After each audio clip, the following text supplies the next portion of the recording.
Wellington Mayor Tory Whanau has announced she is not seeking re-election. She said Labour's Andrew Little entering the race had changed the game, and instead she'll run for council in the Maori ward. Zane Small reports.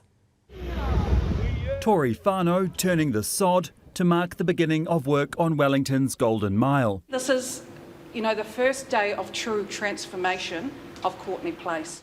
Behind the scenes, though, it was a turning point in her career. Because just a day later, in a social media post, she declared, "I have decided not to seek re-election as mayor." A decision she made to avoid a Green versus Labour narrative. If there wasn't another viable candidate, I would still run.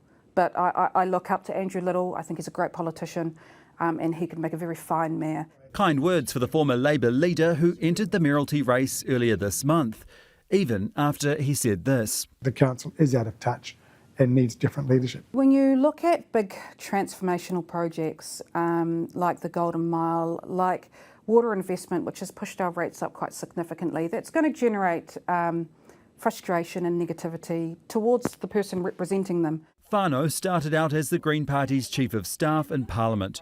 In 2022, she ran for mayor as an independent endorsed by the Greens and won, becoming the capital's first Maori mayor, a title that would change her life. Before you were Tory staffer in Parliament, behind the scenes. Yes. Now you're the face of the city. Yes, it has been a huge adjustment, and I did underestimate the impact that it would have, kind of walking down the street and people recognising me.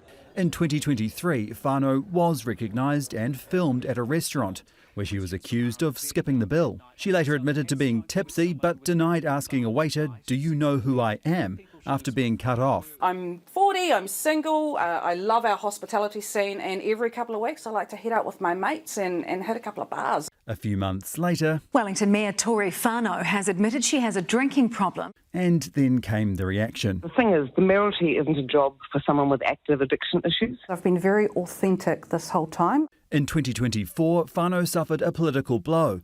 The council ended negotiations to buy the land beneath the rundown Reading cinemas for $32 million, money the cinema would use to redevelop the building. Whanau strongly advocated for the deal, but it sparked debate over corporate welfare. Her push to sell the council's stake in the city's airport also fell over. How the whole Reading thing was handled, how the airport was handled, I feel like I could have read the room a little better perhaps. The decision not to sell the airport shares left the council with a financial hole in its long-term plan of hundreds of millions of dollars.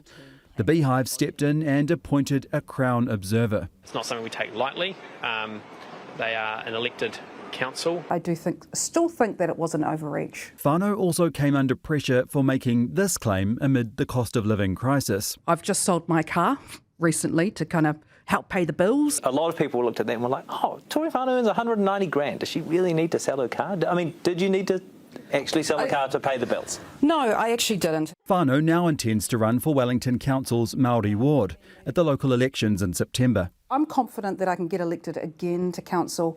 I'll have that experience of being the mayor in my back pocket. I can support the next mayor, and I'm really looking forward to just kind of digging into the issues that I really care about. Tory Whanau turning the sod, or in this case, turning a new leaf in politics.